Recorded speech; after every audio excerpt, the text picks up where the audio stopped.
We're back for powerful stuff. I know it doesn't feel like a long time for you guys because we haven't released any of these episodes yet, but it's been a month. It sure does feel long for us. Yeah, Eileen is my therapist, my confidant, and things were really piling up in there while she was away. We had to set down some boundaries. Yeah. Lay down the law. Lay down the law. I feel like I got a chiropractic alignment energetically. Just getting advice from her before the recording started. The patience is slim now. Right. We're getting tough. I know it's Leo season, as we said. Hear those lions roar. Anyways, everyone, welcome back to Powerful Stuff, episode 5. Welcome back. And we are coming in hot today. Muy caliente. With some emotional intelligence musings of what to do when you are with emotionally unintelligent people and how to sharpen your own emotional intelligence. So that you can even recognize that in others. So you can recognize it in others. And the importance of this is really the joy of being on that constant evolution and constantly protecting your own energy so you can give the best version of yourself to others while also taking radical ownership over what you can and can't change. If that all sounds overwhelming, don't you worry. We're going to break it down for you today. So should we kick off with our breath? Let's do it. Let's do it. The best way to start. Just getting the comfortable seat or a energetic field. And we'll go ahead and take 3 deep breaths, breathing in, arriving here, an open mouth exhale, sighing it out. Second breath in to allow for curiosity, new possibilities as you listen today. And exhale, opening yourself up to that. And then third and deepest breath in to call forth your emotional self, allowing it to receive the wisdom that it's ready to receive today as you exhale that out, coming back into this space. Wow. It always feels so good to do that. I know, there is nothing that 3 collective breaths can't solve. It's honestly true. At least in Venice. History could be so different if everyone did that. Imagine if Congress just like, hey. Just take a minute. Hey, we're all getting pretty heated. Pause, here. guys. Let's take a few collective breaths. Yeah. That would be so powerful. I can't wait to see it. I can't wait to see In it. C-SPAN. Well, yeah. Who knows if Marianne Williamson makes it further. That's true. That could be in our future. I mean, things are really changing. Things are changing. Tim Ferriss. I know Tim Ferriss we need to talk about as well. We must. I mean, in terms of emotional growth, our good friend Ashlyn sent me a little clip today about how Tim Ferriss is no longer being super regimented with his life. Yeah, the biohacker insanity craze of the past 10 to 15 years, the Tim Ferriss, Era. as we know him, Yeah, has come to an end. Yeah, and if you guys aren't familiar, Tim Ferriss is a podcaster. He had the 4-hour work week, and he was all into optimizing so much of his life. And I remember watching a YouTube video where he's like, this is my perfect nighttime routine. And it's like, first, all you need is a cold plunge, a sauna, like a tea imported from Japan. Right.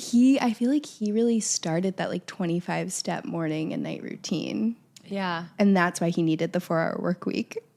And if you guys are wondering how this relates to emotional intelligence, as you might be, I think like sometimes when we try to over-index or over-control certain parts of our life, it's like making up for or running from uncomfortable emotions of like just sitting in stillness. Because oftentimes when we sit in stillness, the discomfort of emotions arise. But while it might feel uncomfortable, like a birthing process, emotions are actually our superpowers. They're our North Stars. And when we're able to sit with our emotions and not try to avoid them by deflecting, by getting defensive, by tracking our sleep on our Whoop and taking all the nootropics and giving our partners scorecards, which he did talk about on an episode once. That's where the true magic happens. And so I think that Tim Ferriss is a funny parallel segue into this. Totally. And it also mimics our journey from going, I remember when it first started and we probably both were very into that idea of like regimenting and figuring out this optimization and hacking life. And we've gone through that evolution. And we recently would joke about him, just being kind of stuck in this like, I don't know, routine regimented hell that, that it turns into. Right. Where it's like everything in your life becomes a competition with yourself. And that's exhausting. Yeah. And you're really just burying the emotions deeper and deeper then. And I thought it was so cool that he said, like, I'm just trying to feel now. And it's like, that is so simple. But for someone like that and for the culture that he's created, it's so profound. It's so profound. And we hope all of Tim Ferriss's Naval Ravikant's and Aubrey Marcus's super fans. It has a ripple down effect that's really powerful for those guys. Because I know so many of those guys were obsessed with like biohacking and longevity. And it's so what if you live to 120 if you're like robbing yourself of happiness now because your routine is so controlled that you don't allow space to just feel. Yeah. Yeah. And you can't just like tell someone that you love them or have an issue and you have to create like a spreadsheet for it. Right. So that's actually when I stopped listening to Tim Ferriss, because I listened to him for a little bit many, many years ago. And then he had an episode with Esther Perel, the relationship coach. And he was like, yeah, me and my girlfriend, like we give each other scorecards at the end of each month. And it's like, this is the average of what you did well, this area you were a little lacking. And I was like, whoa. I'm all for like improving with our partners, but that's way too much. And it created a really unhealthy culture where a lot of guys did look up to him. Mm-hmm. And where it's like, it just feels like it's this weird, different form of biohacking masculinity. Yeah. Where it's like, biohacking, bypassing, spiritually bypassing, like just allowing to sit with feelings. And I think it comes back to that age-old expression that we're all working toward of I am enough. Mm-hmm. Just as I am, even if my Whoop score is low. Exactly. Yeah. And let's just get to the real heart of it. And it's such a nice change in the culture. I agree. And that all happens when we slow down and when we allow. So with that little Tim Ferriss opener, Tim, if you're listening, we're happy for you. We are. And we're excited to see where this emotional growth comes. And I'm just laughing because I have a funny story at the end, which I'll share. But can't wait. But everyone stay tuned. So Eileen, would you like to kind of kick us off with how these musings were arising for you the last few weeks? Sure. I mean, oh boy. I'm going to start it off by the book I'm reading because I think it's such an important one. And it's always nice to have a real solid reference. And the book is literally called Adult Children of Emotionally Immature Parents.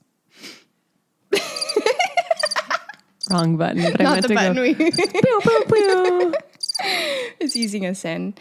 But I think the biggest thing with this is, first of all, so many people in our generation can relate to that. You know, even if you had a seemingly perfect upbringing or a great relationship was modeled for you and you had that with your parents, you know, they come from a generation where it wasn't really acceptable or normal to talk about feelings and vulnerability. And so, of course, there's going to be some gap between the generations.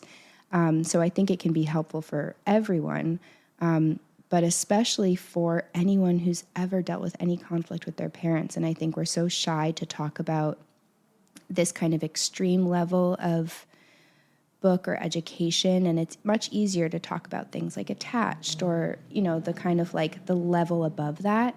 But it does block us a little bit from the heart of it. And it's sort of a painful realization, but such a good one. And it's all part of the maturing process. But what I was noticing in relationships with friends, romantic, and parents, most importantly, was that there was this huge emotional gap that I had spent so many years trying to fill myself, and so much energy putting into those relationships in order to give them the level of emotional depth that I was looking for and that I wanted, without realizing that you can't just create that and expect the person to follow. You know, there's some element of modeling in relationships and being the person that you want the other person to be, but you also can't expect them to just change into that we're becoming the people that we want to be to attract the right people. But for those existing relationships, it's so hard.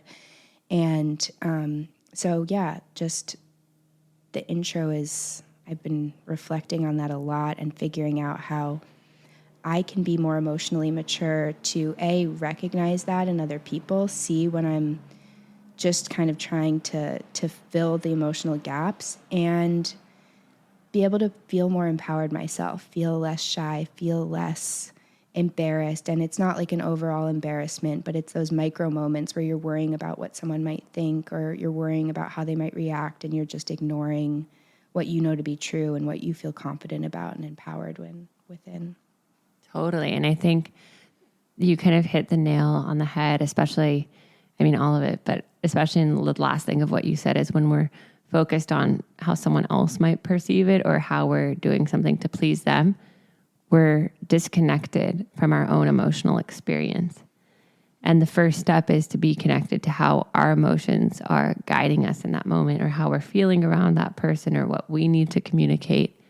And then from there, it's okay to have that extra step of empathy in how we deliver something to somebody. Absolutely. That's so necessary. But we have to prioritize and lead with our emotions versus theirs. Exactly. And I think that's the key too, because if you don't, then you won't have that empathy. And then you're just reacting, and you're in this strange trigger world. Yeah, trigger world. And it's almost like to have the empathy, you have to be a little bit tougher to begin with.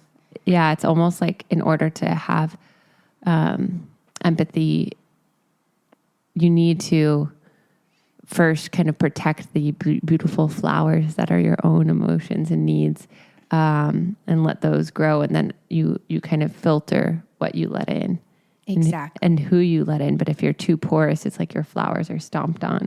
Exactly. And you end up feeling like either resentment or totally disconnected from yourself because you're completely people pleasing to someone. And I think or something you and I had talked about before we pressed record was if you always are appeasing to someone who is not emotionally mature, they will never change, because it's like a child who's getting, oh, well, if I always scream and stop, mom always gives me candy to stop crying, so I'm going to keep doing it.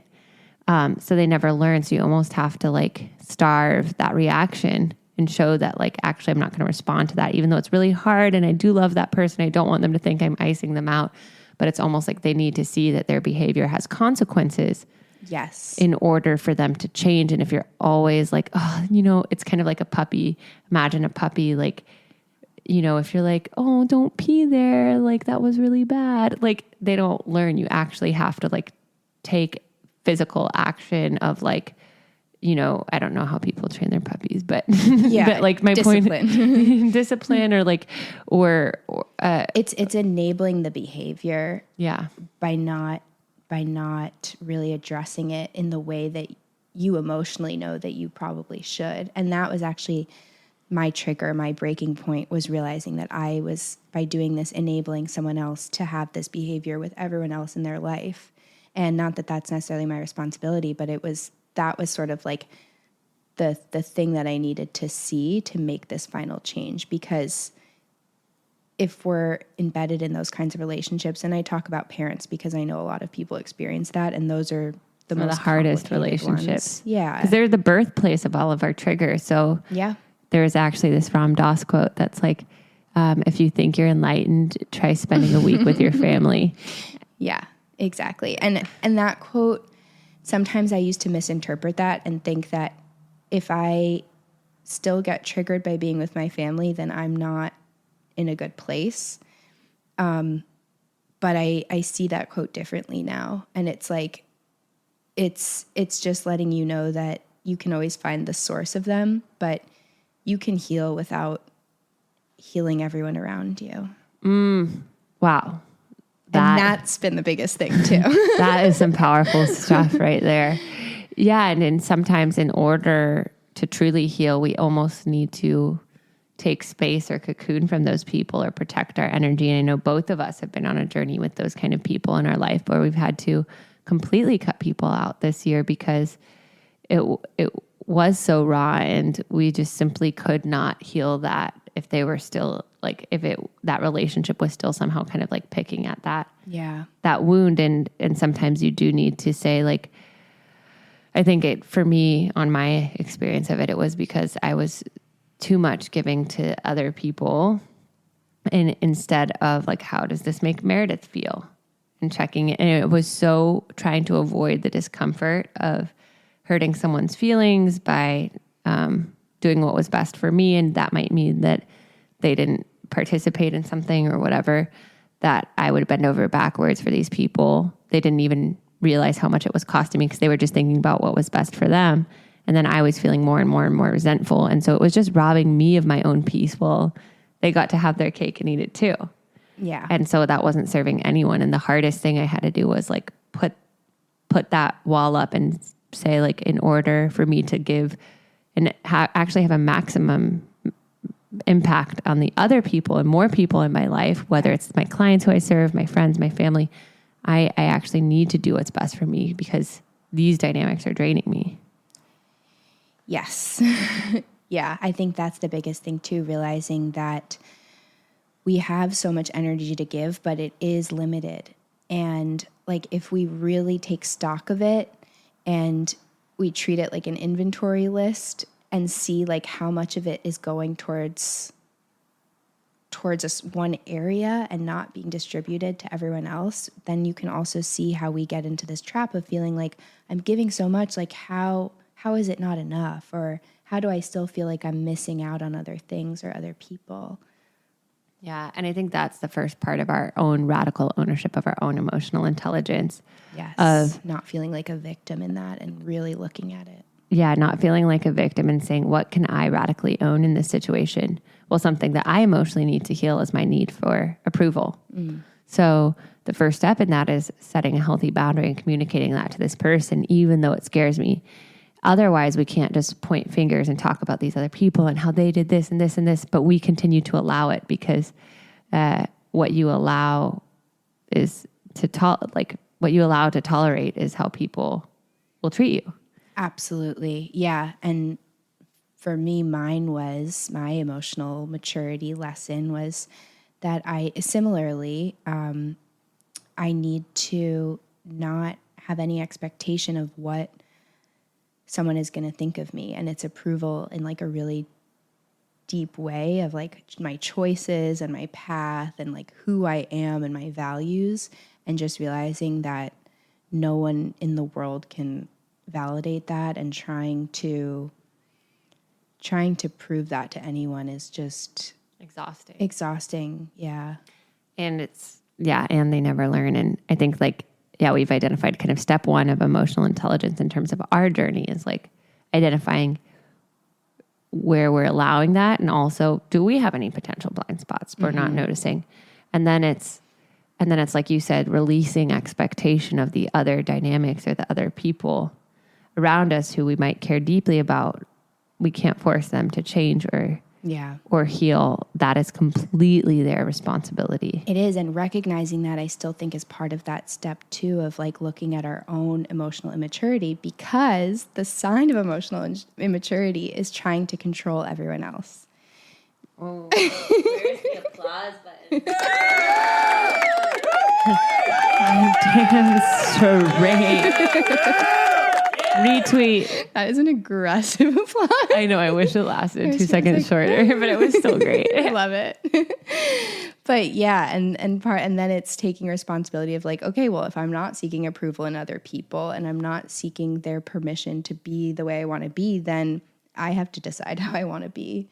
And I have to stand by my decisions and really own them, and then I'm responsible for them. Right, and commit to them. Commit to the decision, commit to, I don't want to even say the consequences of the decision, but the effects of the decision. Yes. And trust that when we're guided by our emotions, we don't let them like overtake us, but it's almost like sitting in stillness. What is my emotional self telling me? Where do I go with this anger? Why is this anger coming up? And when we treat it with a why, with curiosity, then we're able to see sometimes anger shows us that we need to set firmer boundaries. Sometimes sadness shows us that we need to allow ourselves to grieve something we're ready to let go of. And then we use our emotions as a question of like how we can continue to take this next step through guided self-trust through these answers of these questions. Yes, I love that too, because to be emotionally immature doesn't necessarily mean you're not feeling your emotions. It could actually mean you're feeling them and you're just acting from them, and you're letting them take over and you're just using that as your guide. So the essential part is to have the structure around it, the awareness around it, and use it as a tool to incorporate with everything else but keep your logical mind, keep your rationale, keep your memories, and let the emotions be a part of it instead of feeling like you have to choose between one or the other. Right. Which again is like that. Yeah. It's like, wow. Are you guys getting all of this? That is emotional maturity. But yeah, it's not the either or, it's the yes and. It's like, yes, my mind is saying this and my emotion is telling me this. And feeling in control of both because you're acknowledging both. And not letting one or the other run the show, or like you said, needing to control. Yeah, or being afraid or any of that. Yeah, and kind of thinking about like the next application of that. Can you talk a little about, what we just said of like we have to be on our own timeline for healing, like what people can expect and like the stages immediately after toward the other side? Yeah, it's different for everyone. I can just share my experience, but of course. I know that it takes so long sometimes to even get to this point. It took me a couple of years of having this awareness in the back of my mind, but either not being ready to look at it or just emotionally just not feeling strong enough. So that I would say is like the first step. We often know when a change is coming. We know when something big is happening, even if it's a year or two out. We can feel it, whether it's a need to retreat from the world, whether it's just, feeling a little less social or just a little more anxious, or we notice that. But then I think at this step, the experience has been, there's a feeling of freedom when you realize this. And you realize that the little voice in the back of your mind that's been afraid to take responsibility for self and potentially change dynamics that have existed for decades, those aren't as daunting as they seem. Like they seem so big and so scary, but they are externally don't look that huge, and it's just the catching up, I feel like, on the inside that starts happening. Yeah. And it's so funny because emotional intelligence brings us so much freedom, because then we truly can get the best out of the stoic life, which is knowing what's in our control, knowing what's out of our control. And people, a la Tim Ferriss before he learned to sit in stillness, will go through crazy lengths just to avoid sitting with themselves, just to avoid sitting with their emotions. And so often, like you were saying, in other words, when you pull the monster out from under the bed, it's never as big as you think it is. And people are so afraid of that. They come up with elaborate lies, self-defenses, other things just to not face their own emotions. They ghost people. They do, you know what I mean?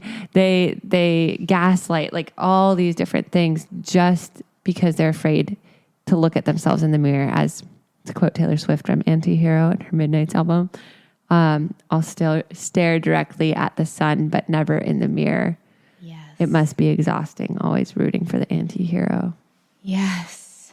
So real. So real. And it's like, it might suck like initially pulling that Band-Aid off, but it actually gives you so much energy back. It does. And I think the other big, there have been so many signs, I think, that have prompted me to really look at this and forced me to say it's time, and it's time to address it now.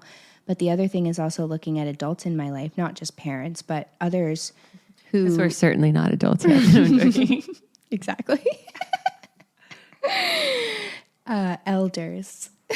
Elders. Who maybe haven't gone through this process and who have continued that deflection into old age. My grandmother passed away last month at 99 years old. Wow.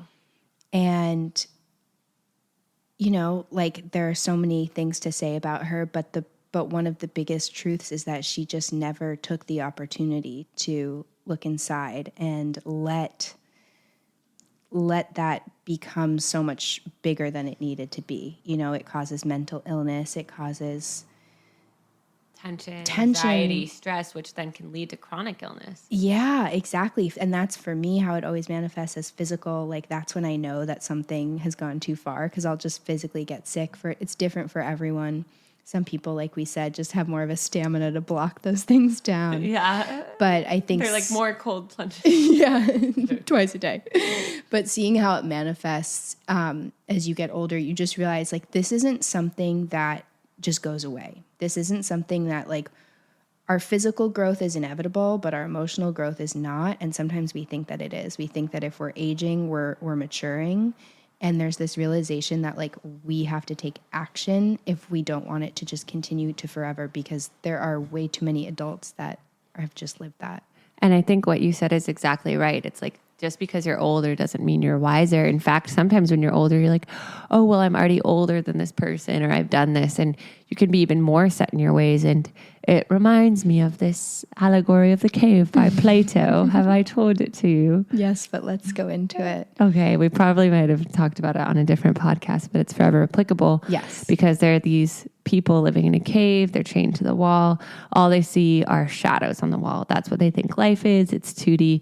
One day, one of these people happens to free himself from the chain. He goes up, imagining sunlight for the first time in your life, 3D flowers, like touching objects, feeling it's not just shadows. And he's like, wow, this is so amazing.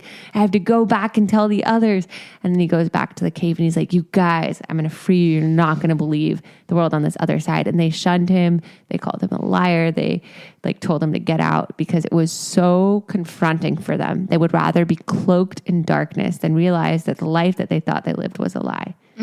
And it's just such a metaphor for sometimes people are so afraid of confronting like a truth of how they might have lived, or they have so much shame around how they showed up for their kids or in a certain way that they would rather just reinvest in that lie. And I was listening to a podcast, I forget which one, but they were saying that there was this study that people like, basically, this woman was like a cult leader, and I might butcher this, so everyone should definitely fact check it on their own after. The premise will be right. Yeah, there was this woman who was a cult leader, and she had told people like that doomsday is coming, so they sold all their stuff. A lot of them did, and just prepared for the end of the world. Now, there were some people who believed her who were still part of the cult who didn't sell their stuff. So when it turned out that day that she had predicted came and went and the world was still here, the people who didn't sell their stuff were more likely to be like, oh, okay, well, I guess she was wrong, so I'm not a part of this anymore. The people who had given everything to her doubled down on their belief of her because it was too painful to imagine that they had sold their houses, given away their life savings, and it was for nothing, if that makes sense. It does. It does. I feel like those attack it from both sides. I love the cave analogy because it's so perfect in the sense of like we each have to decide actually the level of life that we want to live at. And I've been seeing emotions a lot more like a pool, like the shallow end and the deep end. And realizing that some people are living their whole life in the shallow end. And that's been my other realization too. Like we don't inevitably mature and we don't inevitably feel the full spectrum of human emotions in this life if we don't want to. And just this realization that I want a life that's deep and like experiences that full range. Right. And part of that is like we can't mute, or everyone's probably heard this expression before, but if you mute one emotion, you mute all emotions.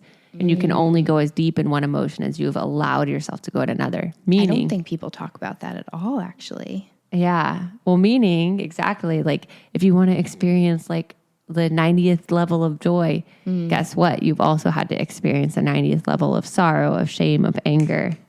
Yes. And if we don't allow ourselves to feel those, we're never going to find the emotion that we're looking for. Yes. And of course, this brings us back to the Buddha.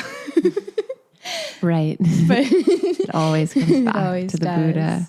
But yeah, the reason people are so obsessed with suffering and like the essential nature of it is for that exact reason, like because the equal and opposite can then also exist. Right. And on that note, kind of in putting ourselves in that picture of like dynamics with other people, we can only love someone to the extent we've loved ourselves, and we can only accept someone to the extent we've accepted ourselves. Wow. And we can only fully see someone to the extent we've fully seen ourselves. Yes. And when we are living intentionally in the shadow, or would much rather continue to like add things to our to-do list, our tasks, so we don't have to be still and sit with like, I am enough just as I am. We never get there. And then we never fully see people. And then we become reactive little children when someone triggers our wound. Yeah. And it's really like painful now to see that in people. I mean, of course, I still see it in myself. I'm not excluding myself from it, but to really observe. Shut up, you're perfect. We are. But constant growth. Yes. We're never finished. Never finished. But to really see that is like, it becomes really heartbreaking, especially when it's someone you love and you realize like, oh, wow, they really are basing their entire self-worth on productivity or how much they think they can get done. And they're really just like not feeling, they don't have any other metric. Yeah. And it's pretty crazy, but it's so funny. It's like if the whole world individually knew that I am enough, we wouldn't have toxic masculinity or abuse, spiritual bypassing, because we wouldn't be trying to put our hurt or our shame on other people in weird ways. And just to say, and like, I know we've talked about kind of both of our situations where we've experienced people who weren't emotionally mature, just to give everyone a positive look on the other side of the looking glass, both of us being people who have done work on ourselves and continue to do, because the journey never ends. You know, the best friendships that I have and have continued to invest in are friendships that we've had conversations of, hey, when you did this, I felt this way. Like, what came up for you? And conversations where I've had to be like, or friends had to be like, hey, I'm really sorry that I did that. I realized I did that because of X, Y, Z. And moving forward, like, I'm committed to doing X. And so, like, yes, those conversations with friends or a partner are so uncomfortable in the moment. Like, I hate when I have to bring something up to a friend, but it's so relieving on the other side. And I always frame those conversations of like, what I always started off, first off, I'm so grateful that we have the level of trust and respect for each other and that we both care about this friendship so much to be able to have this kind of conversation. Yes. And it's, and when you know someone else can receive your truth and that they're also willing to look at their ownership in the situation, that's when you know someone worth investing in, because being emotionally mature doesn't mean not making a mistake. It doesn't mean triggering someone or not triggering someone. It means that we're all human. We're all going to continue to make mistakes, but it's how we communicate what we take ownership for. Yes. After. I love that you said that, because we have to acknowledge like there is a lot of talk about like just ditch the people that like trigger you or don't make you feel good, and that's not necessarily the answer. So I think what you said is so important. Like, it's about the willingness to work through it, the commitment to the relationship, the commitment to both people deciding that they're willing to be a little bit uncomfortable for the greater good of what exists between them. Right. And it truly does have to come from both. And it does. And that's what I want to acknowledge too, not to be negative, but sometimes there are situations when it is one-sided and the other person just isn't there. And that's the trap that we can get in. And I think in those situations, you still want to have the same exact approach that you would with someone who is receptive. Because you're still showing up as your highest self. Exactly. And your integrity. integrity. Reaction doesn't change. You're loving. You know that you love them. You can feel that. You can own it. You can acknowledge it. And you can also give yourself permission to engage only in the way that makes sense for you until you have some signal that maybe there's an awareness that things might be open to change. Yeah. And I think people are so, maybe this is the crux of it. Yes. And then we'll bring you all home. Thank goodness we got that in there. I know, we needed it. Breath of fresh air.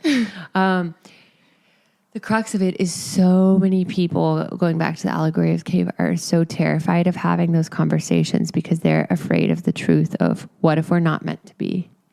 Or what if you don't want to be my friend anymore? Yeah. And those are sometimes true. Sometimes both people can try and grow and it's just not the right fit. Yeah. And because people are so afraid of it, they'll keep holding on or doing things they know that will get reaction from the other person. So again, it comes back to checking in with your emotional self. Do I like who I am when I'm hanging out with this person? Do I like how this person makes me feel? Yeah.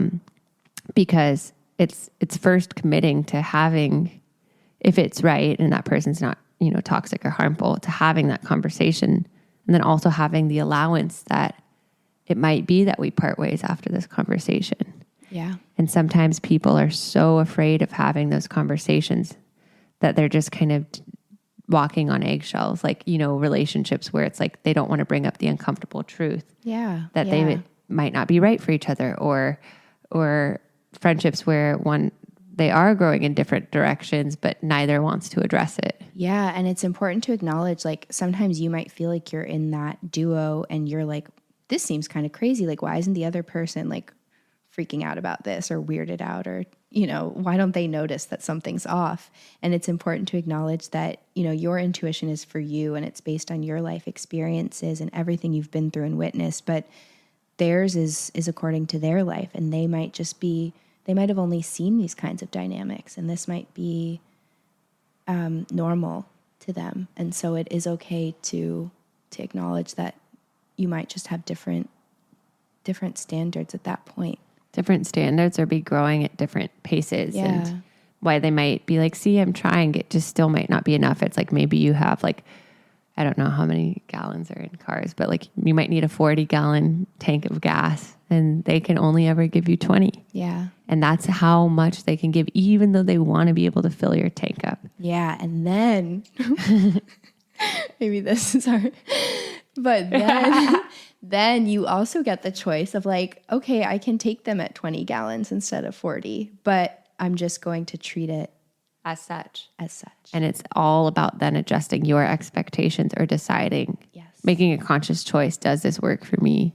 Yeah. Is this something that I am willing to accept? Or I've definitely had moments like the 20-40 gallon thing where I'm just like, okay, I love this friend. They don't need to be in every part of my life, but I'm happy to like see them at parties or invite them to group gatherings because I know that that's all they can give. So I don't want to feel resentful of continuing to go above and beyond for them. Yeah. When they're going to always flake in XYZ ways. Yeah. And then that's made me enjoy those friends even more because I'm not overgiving. Yeah. Or over-expecting. Or expecting them to fill my 40-gallon tank, etc. And I think with a parent, it's a sign of emotional maturity actually to not be so black and white and to say like, I only want this relationship at 40 or not at all. And the sign of emotional maturity is that saying like, I can accept this at 20 for both a parent and a friend, of course. But like that is the emotional maturity work of accepting the halfway and realizing it doesn't have to be black and white. Yeah, magic exists inside the gray, which we need to have a whole podcast episode on. Don't you guys worry. There's going to be a gray area podcast episode. I can't wait. Yeah. Okay, should we close this thing out? Let's do it. Should we bring this bad boy home? Let's do it. Okay. So everyone, if you just want to close your eyes or just come into a soft, reflective state, taking a deep breath in and exhaling out. And as your gaze is inward or your mind is inward, calling forth your emotional self and just noticing how old they are today. Maybe they feel your age, maybe they're younger or older. And just asking your emotional self Is there any part of you that I'm not expressing today? Is there any part that I need to express?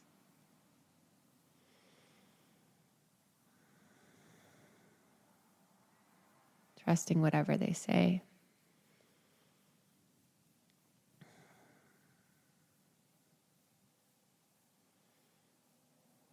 And asking them what they need to feel safe to express this.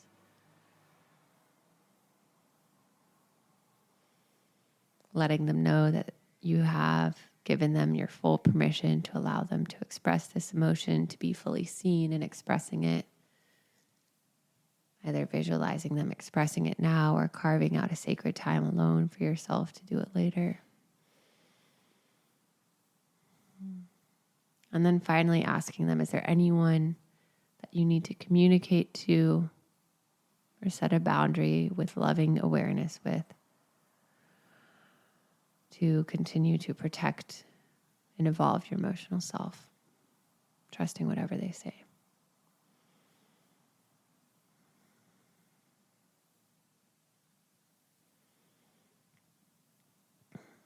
And if there is a communication that needs to happen to yourself, to someone else, imagining your emotional self growing up to your age right now, turning into your spiritual highest self.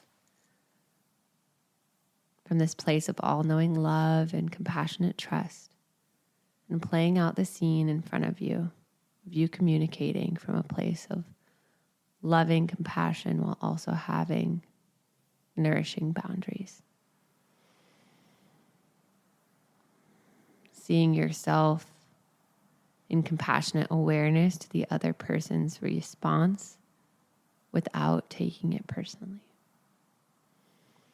And just having compassion for them as you lovingly allow the scene to unfold.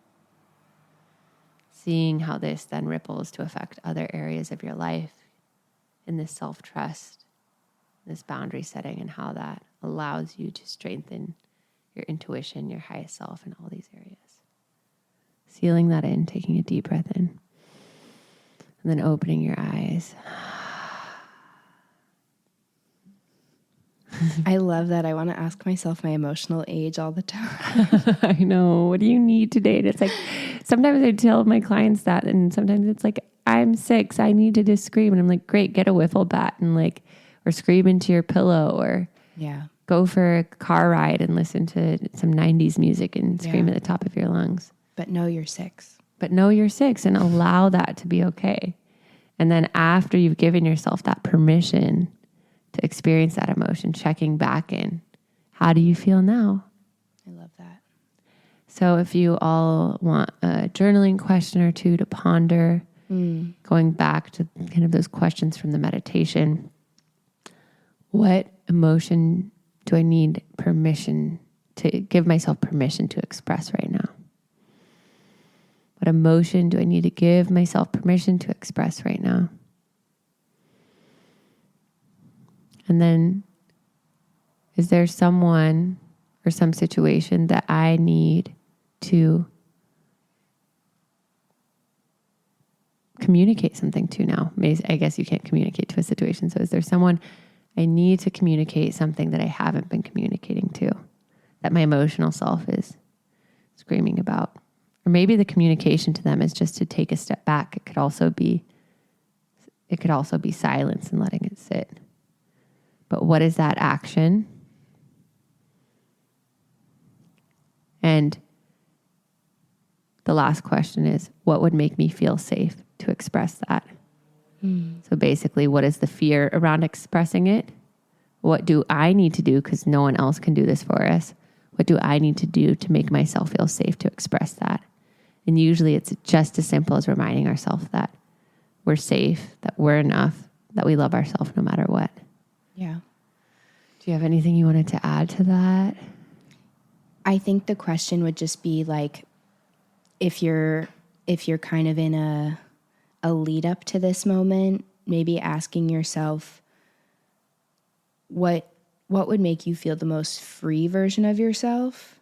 Yes. And that can be like just, it can trigger a lot of things. It can feel very extreme to answer that question because we can feel like we need to go somewhere else or get rid of certain factors in our life. But I would just say, like, let those answers come, even if they're super scary and seem extreme and seem crazy.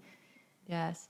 I love that, actually, like asking that first, what does that most free version of myself look like? And then reverse engineering with the questions that I asked of, like, where do I need to express my emotion to myself? And what do I need to communicate, or what boundaries do I need to put into place with others to allow this free expressed version of myself to exist? Yeah. How can I start, like, closing the gap between now and that? I love that. And I know some of you might be wondering about the funny story that I mentioned. Oh, yes. In case you guys have forgotten. So we'll just end with that and then powerful stuff it out. But yeah, in regards to Tim Ferriss, a friend and I once joked that wouldn't it be powerful if we had a retreat for men who thought they were doing the work, but were maybe just kind of biohacking around it. We might still need that. We might still need it. Maybe, yeah, Tim, contact us for a discount code. No, I'm joking. If you need some feminine energy in there. Yeah. Oh my gosh. And then I guess to tie this back, the last thing I'll say, truly, to tie this back to masculine and feminine energy, which was a podcast episode a while ago, having some structure isn't bad, like some masculinity. But when we're constantly rushing through things, we're denying the femininity, which is our emotional self. And even just allowing more space, creating more space in the structure for the emotional self to speak is where feminine energy comes from. And it's not that we're saying get rid of all the doing. Of course. And go into the emotion. We're just saying we need both. We need both. And we need sometimes to clear out all the doing and to sit in stillness and allow that emotion, that superpower, that compass to come up and guide us to take the next step. Yes, the true version of self. Well, thank you all for listening to Powerful Stuff. If you like what you heard, be sure to comment, subscribe, share, send us your deepest thoughts and questions. Oh my God, we can't wait to hear them. We can't wait. Until then, have a powerful week. Until next week when we bring you more powerful stuff. Bye.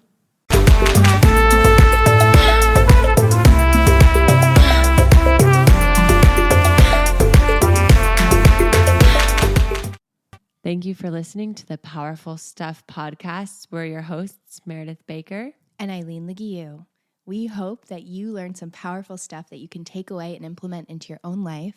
And if you do, we would love it if you rate, review, and subscribe to our podcast, Powerful Stuff. And if something deeply resonates with you and you share it on social media, tag us. We would love to hear from you. And we will also see you next week for some more powerful stuff.